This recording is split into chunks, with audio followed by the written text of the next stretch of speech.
Hello, I'm Sarah Natale. Today, I'm proud to participate in a special program through Reach Out and Read Illinois. This project is called Read Together Illinois. The purpose is to bring families together to read together and bond over great stories. What better thing to do while we are all stuck at home right now during this pandemic than to pick up a good book? Today, I'm going to read a section from a historical fiction book I wrote called The Kiss of Death. I wrote this story when I was 17 years old for a high school short story assignment that quickly took on a life of its own. The story later won a Fine Arts Literary Award and received a book deal with a publisher based in California when I was only 18 years old. All of this happened as a teen. A little background on the book: The Kiss of Death encompasses a struggle for survival amidst a backdrop of deadly plague in medieval London with a hint of a love story. I'm sharing this with you because of the uncanny parallels to the pandemic we are all experiencing in current events right now, and also because I believe we all have our own stories to share, and I want you to know that you are never too young to start. Let's begin story time. This is an excerpt from chapter 3.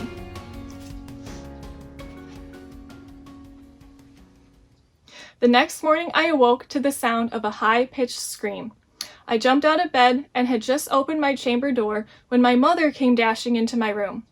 I almost ran smack into her.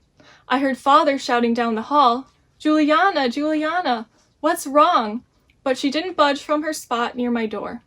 I read the expression on her face and knew what had happened before she even uttered a word. The servant was dead. I later learned of the details. She was perfectly healthy yesterday morning. Now she had dropped dead like a fly, without so much as a cough or fever to give away the cause of her illness. It was the second death in the Chauncey house. Poor Rohesia. Rumors spread rapidly as we heard that ours was not the only house afflicted with this fast-moving plague. And a plague it was, for there was no better name for this mysterious disease that seemed to infect everyone it came into contact with. It was all over the city, and not just in London either. It was spreading rapidly all over Europe. There were stories of this very illness in Italy, France, and Spain. The horrors of it were not to be taken lightly. Some said it originated in Italy. Others claimed it came from as far away as the Far East, carried by a poisonous cloud.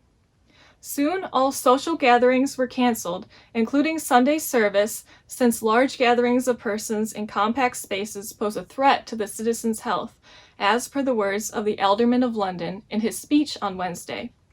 Carrie and Joseph were not all that upset at this development, but I felt a certain sadness at seeing St. Paul's Cathedral close its doors to the people. It was as though a part of me became closed with it, and I couldn't shake the odd sense of doom that seemed to seep into my veins as the enormity of the situation washed over me. The closing of churches had the ability of making this catastrophe very real in a way that nothing else could. If you didn't have your connection to God, you had nothing, and I felt very unsteady. Could it be that God was punishing us lowly sinners with this strange, evil disease? I guess I shouldn't have been surprised when my brother Joseph took sick next. The disease was everywhere, and it was inevitable that it would reach our house again, seeing as our manor was already exposed due to the deaths of both our cook and our highest servant. The two women had most likely died of the disease. The doctors said it was safe to assume that any sudden death after the 1st of November was due to this mysterious plague. This statement was meant to encourage extra awareness and precaution against the disease so we could halt its spread, though that gave me no more comfort than saying that Cook really had died of influenza after all.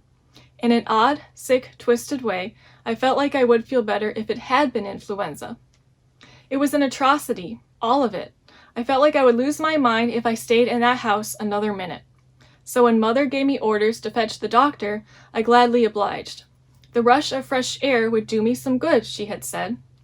Unfortunately, the air outside was no more fresh or inviting than that inside our house. The stench of dead and decaying bodies was overwhelming, and I covered my nose in my kerchief. I had my head down the entire time to avoid the gaze of the infected on the streets, and was about a block from the doctor's when I stumbled headlong into Matthias. "Arg! Elizabeth?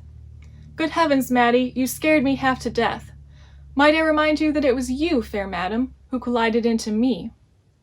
"You mustn't humor me with flattery," I scolded him, though my heartbeat betrayed me by speeding up ever so slightly with the idea that he thought me fair. "Mustn't I?" he grinned, that beautiful grin I knew so well. "Matthias," I said. His smile made me melt. I again found myself vaguely wishing he would ask me to marry him. Thank you for listening. I hope you've enjoyed the story, and I hope I've inspired you to pick up a book around the house and start reading. Or better yet, pick up a notebook and start telling your story.